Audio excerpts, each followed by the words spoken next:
Hello and welcome to Sarva Gunn Sampann. My guest today is someone who lives by the value of the Buddha. She believes that it's not the length of life that is important, but our contribution to others in our society. Her strengths include positive thinking and her willpower. Please join me in welcoming Roshni Chavali to Sarva Gunn Sampann. Roshni, I'm so excited to have you. I hope you're doing great. Welcome to the show. Thank you so much, Anu. Thank you so much for inviting me. Absolutely. We start off with your childhood days. Please share with our audience your growing up years, all the influences that have helped shape you. So I'd love to learn about your childhood in our segment Bachchpan Ke Din. Thank you so much. I would say it's something like a movie story maybe, because I was born in my mother hometown, but I was brought up in Jhansi. My parents were there working in Jhansi. So all my life I spent in different states, different countries. My parents was after I was born, I was 2 years old. My parents moved to Iraq. They got opportunity to work there.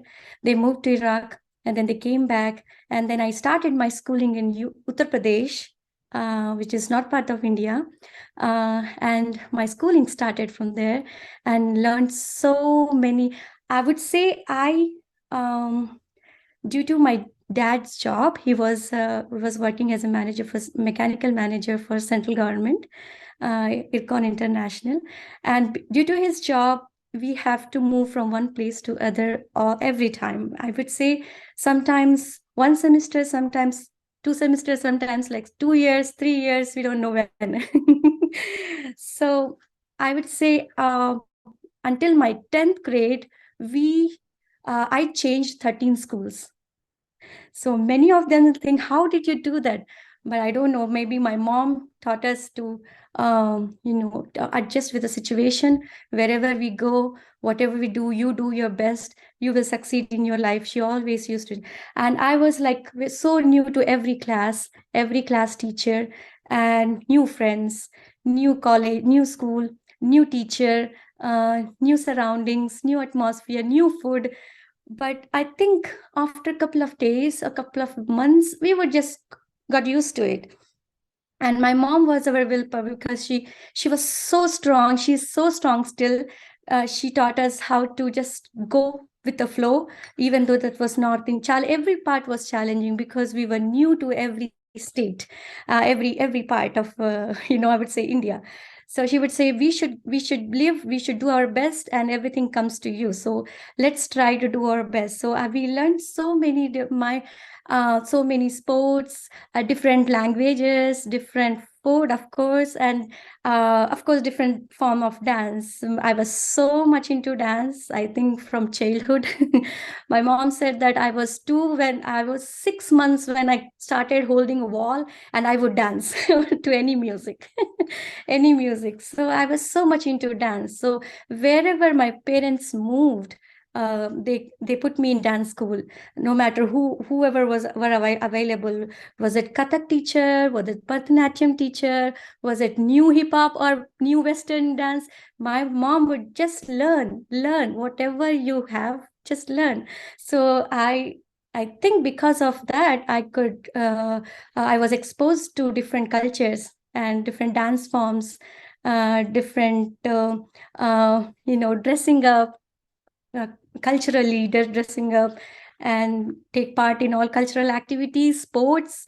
I was very good at sports. Like I was always energetic. And because my mom was a class teacher and teacher for us in the same school, she gave us all encouragement to go ahead, do that, do this. And I think that gave us to move forward. Okay, that gave us a strength to move forward, no matter is it a new school or wherever we are.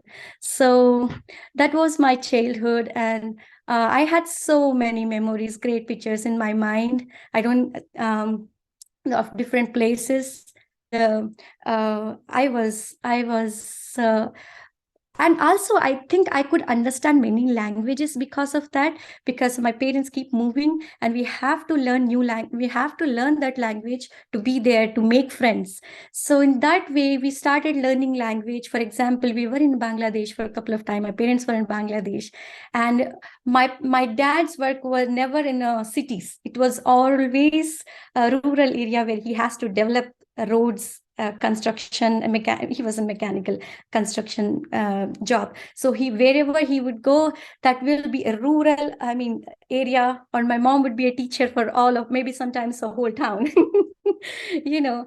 And so that gave us an opportunity to be towards, down towards the earth, like we came from the soil, right? To that gave us the smell of the soil, how we came from, how to survive, how to live, how to mingle, how to get used to different cultures, how to make yourself live. That was really, I think I still have that strong, I would say, influence on me.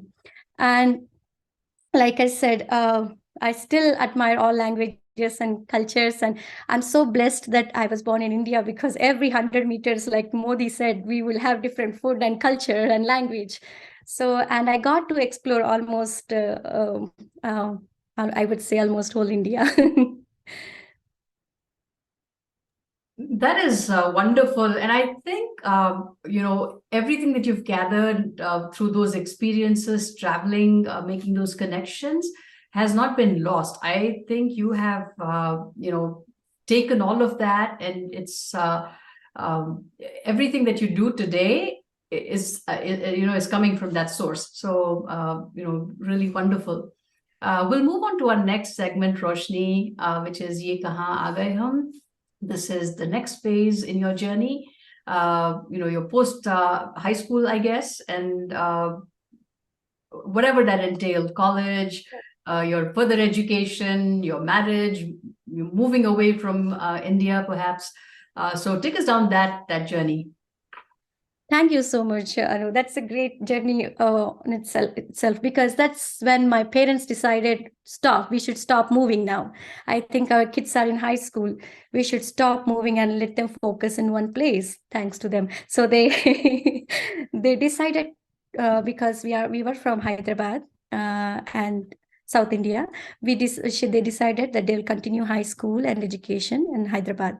So we got, I did my intermediate Narayana Junior College, and it was such a beautiful experience, because I was in hostel, and then again it's a complete new story, new beginning, and new friends, new chapter, and everyone. What wonderful about being in a hostel was, boarding school was, everyone were in the same page, no matter where they came from.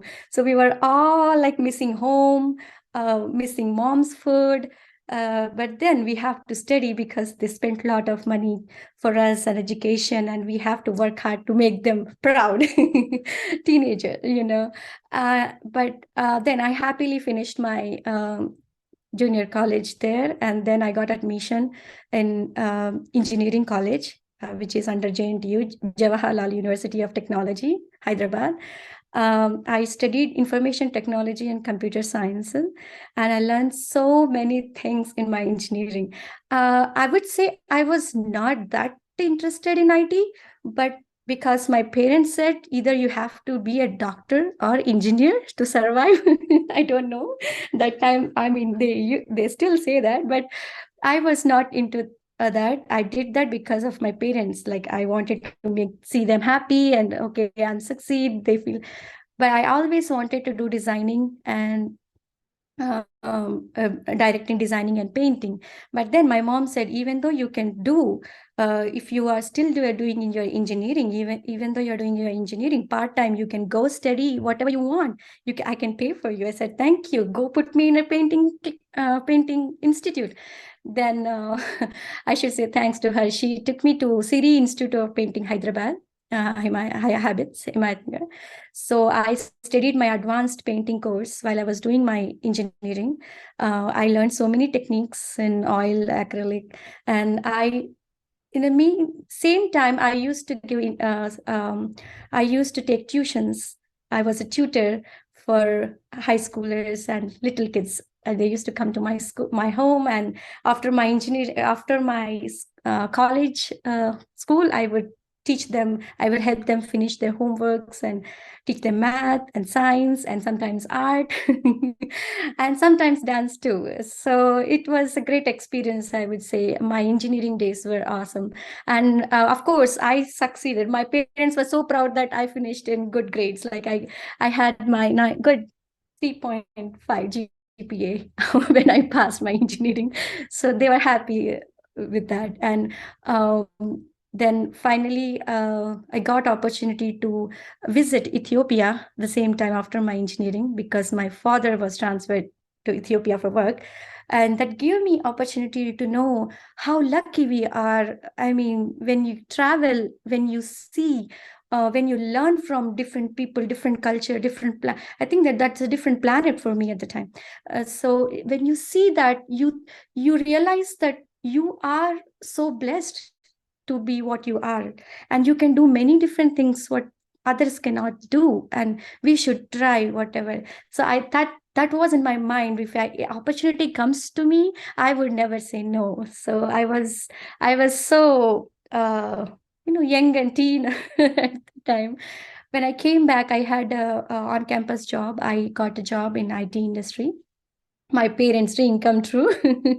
I worked for Mahindra Satyam, Tech Mahindra, I would say, for a couple of years, and then I had they arranged a marriage for me. Step by step. All South Indian parents will have step by step process. So mine was same. We met in Skype, and he said I live in Alaska. I said, okay, that sounds wonderful to my ears. I don't know where it is, but it sounds wonderful.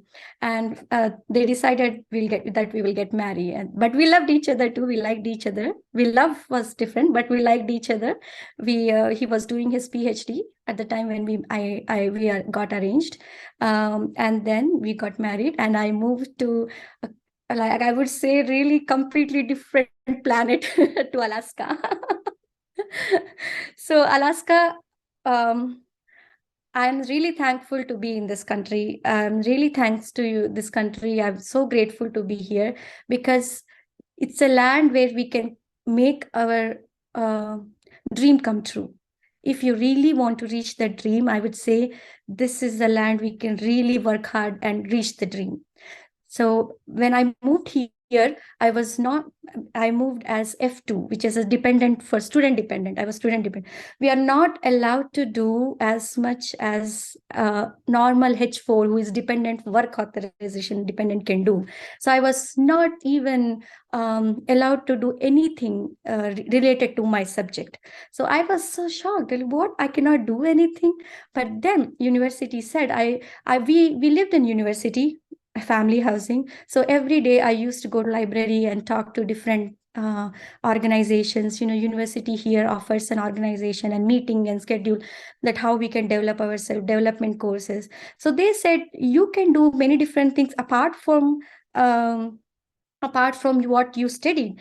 So then I thought, what can I do? Then they gave me all this stuff, booklet, like these all education you can do. I said, really, these all exist? Because we don't know. I only know that I can do either IT or science, or, become a doctor. But there were so many courses there.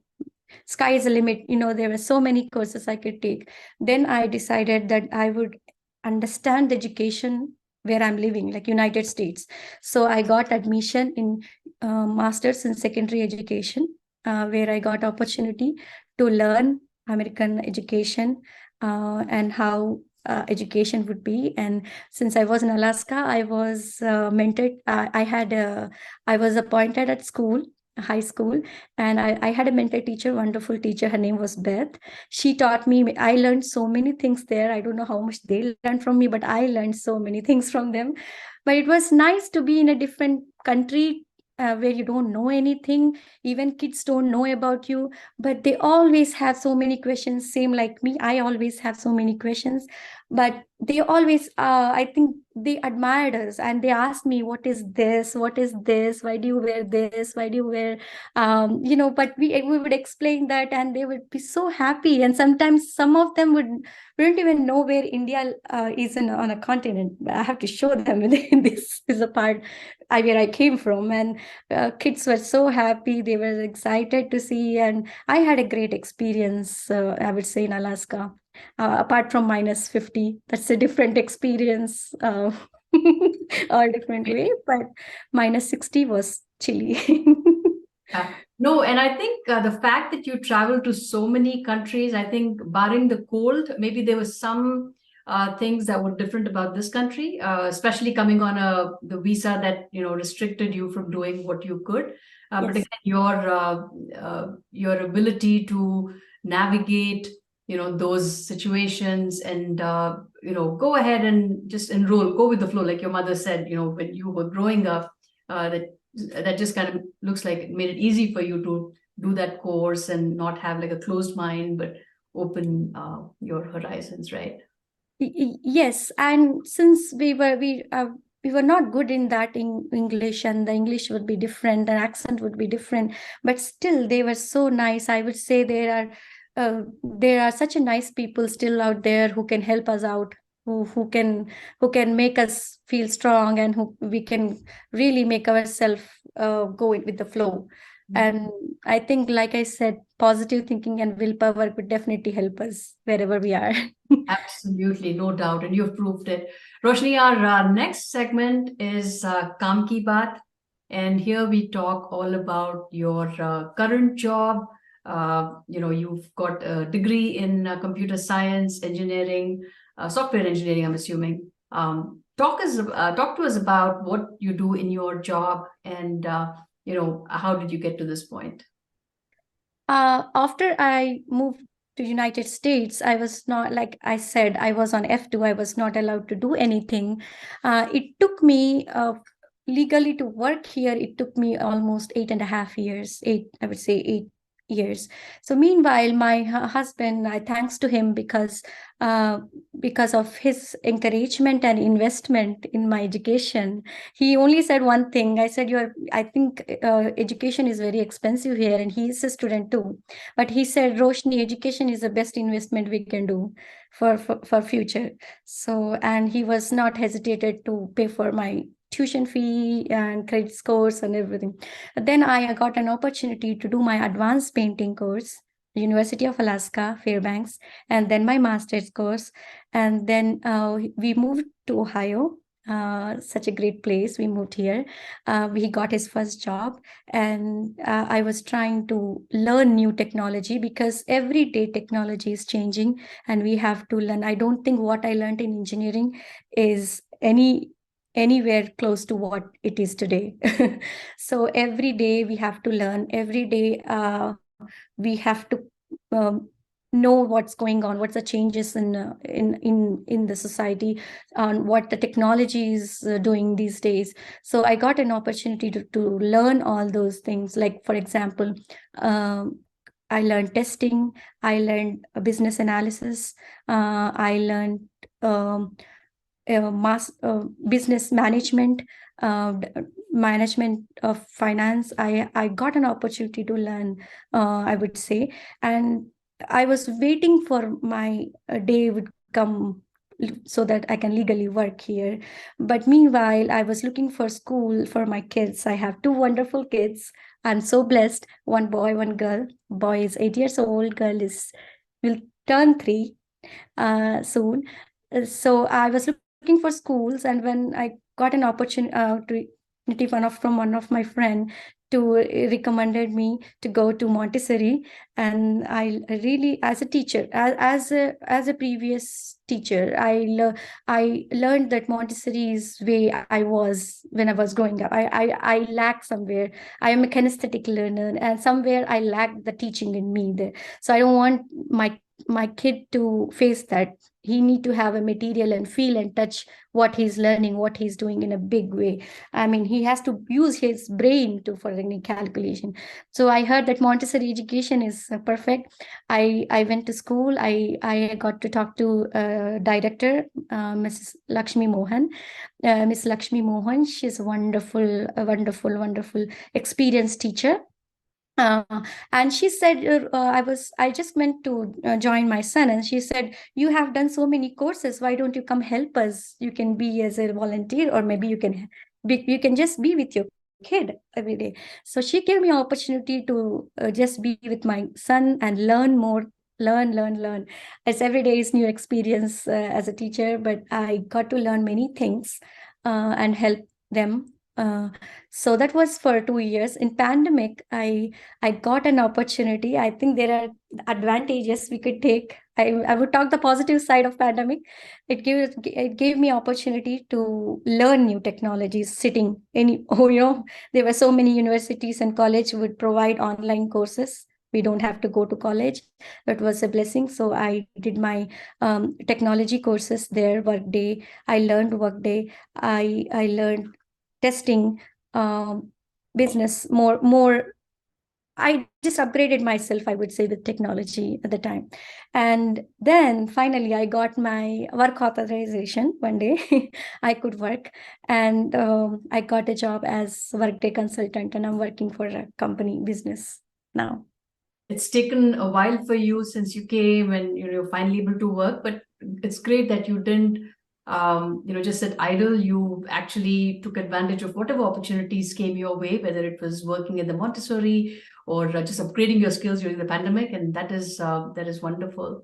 All right, Roshni, time to move on to our next segment, which is the X Factor. This is focusing on your God-given talents, your interests, your abilities, all the things that you maybe cultivate in your spare time. And going by the looks of it, you are so talented, and the kind of things you're doing, I'm just very excited and waiting to hear all about it. So go ahead. Thank you so much, Anu. That's the interesting part in me.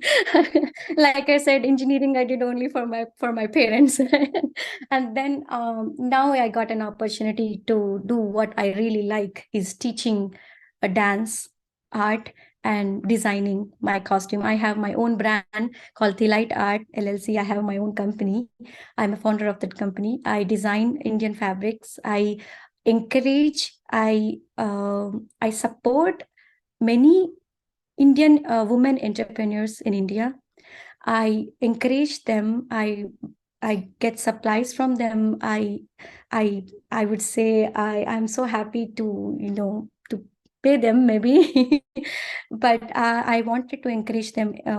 Any point of time, if I get an opportunity, I thought I would help our uh, women who are looking for. They have talent and they wanted to make them their lives, their income. So I got to support them. Now I proudly support 5 families in India, and I am ready to support many families. Whoever are talented, they can contact me. And I have my own company where I sell my brand, my designing fabrics. What I design on blouses, saris, dresses. I design my own dress. This dress too. And I also encourage, for example, like kalamkari, our kalamkari workers, who the art is coming from, maybe I say like 4,000 years, from 4,000 years. This is our culture, where we come from. So I proudly support them, a small business from India. And I also have our company. I'm an art director for Cleveland Bollywood, where we teach dance. Like I said, I learned many dance forms, Bharatanatyam, Kathak, Kuchipudi, from different teachers all over my life. I wanted to incorporate all of them in Indian music, Indian music songs, and I teach my kids. Now I have 80 to 100 kids we teach. I have wonderful teachers who help me. I have uh, Cleveland Bollywood Cleveland Bollywood was started by Swati Twadal, one of my partner, and she was so happy. We did so much together. She moved to California now, but she's still supporting me. And I'm sure that women always supports women, like women who understand the talent in the other woman. I think we support each other, and that's how we grow. I learned that it started from my mom, and it's endless. Like I have seen all women supporting each other, and that's how I'm here too. Women supporting women, and so she I took over the school recently, and now we have performing different places at Asian festivals, Broadway Heights homecoming days. We teach Girl Scouts. It's fun. It's fun. We go to different schools. We show our culture, Bollywood culture. They want to dance on the songs. I teach them. I get invitation from schools to teach kids, which is awesome. And I'll still continue what I'm doing, and this is how it is. No, it's fascinating. It's fascinating. You're so talented, and it's like you're taking each one to the next level. So it's not just your art, it's not just your fabric painting, it's not just your costume designing. You've got an online boutique, you've got this dancing school that you're running, and then you have your IT job, and you've got your kids, and it's so incredible. And painting. And painting, I shouldn't forget that. No, go I ahead. forgot to mention that I am a active member for Ohio Plein Air Society, which is outdoor painting. We do outdoor paintings. We have such a beautiful team of Ohio clean artists. We go places, beautiful places around our surroundings, and we paint.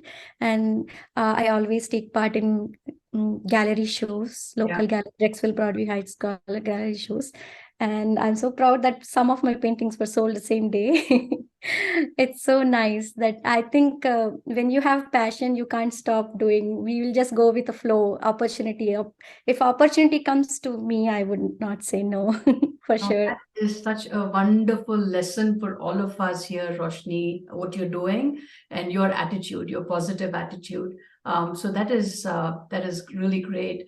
And not to mention, the help that you're doing for the entrepreneurs in India, and really all the weavers, and the different artisans that work so hard, and for you to support their families and their livelihoods, I think is just really fascinating. Thank you. Wonderful. We'll move on to our next segment, which is self-care. Again, how do you do it all? How do you keep it all going? What do you do on a day-to-day basis to find that time for yourself, and really, let your hair down, and just get a breather? Because I am sure that your schedule is chock-a-block. So, what do you do for self-care? I one of thing I noticed in myself, that if I love something, if you love something, your passion is somewhere, you will never get tired. You are always energetic. So I think the stress relief is painting. I go to my basement. I want my own time. I switch my phone off. I put it for silent, and I do painting for an hour. I can't do more than an hour because I have kids. We have to take care of kids. But whatever time I get, I do painting. I do dance, and of course my morning tea. Sometimes even if I get 10 minutes of my own time, I would just sit with doing nothing. Just relaxing, and then I think after 10 minutes I'll get myself fresh, and I'm ready to go for whatever challenge for the days.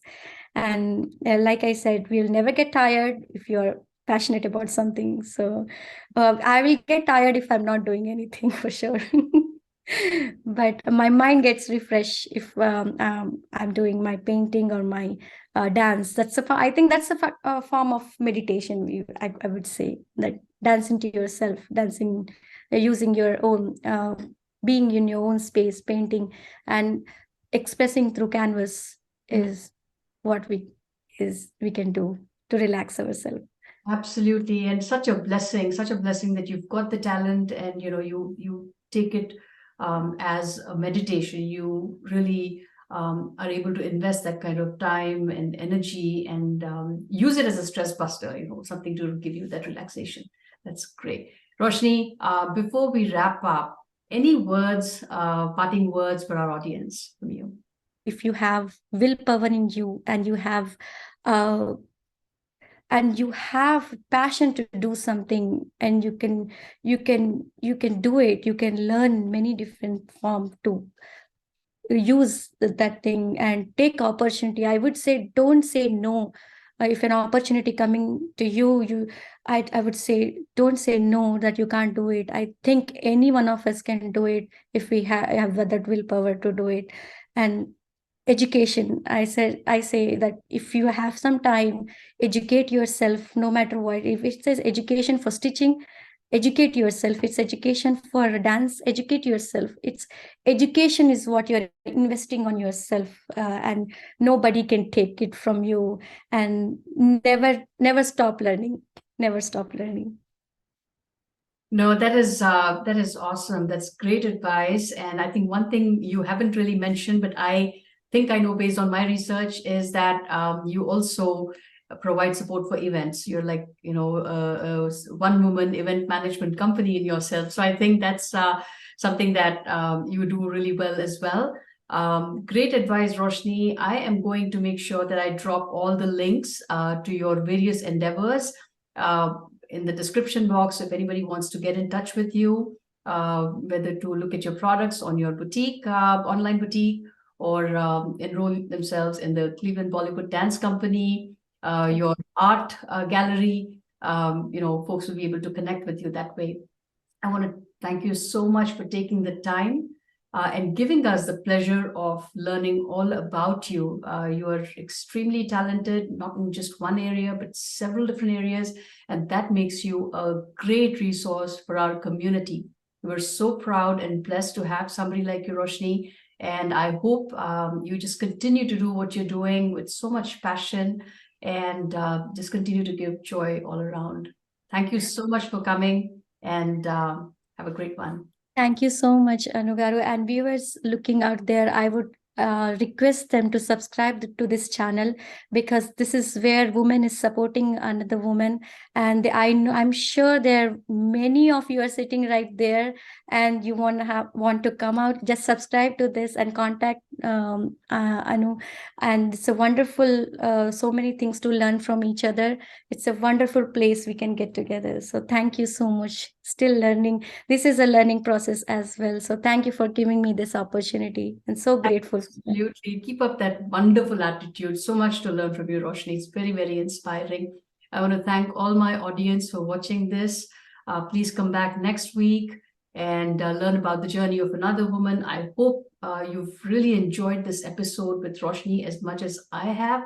I'm going to take some time to reflect on everything that Roshni talked about in her journey. But I hope to see you around next week.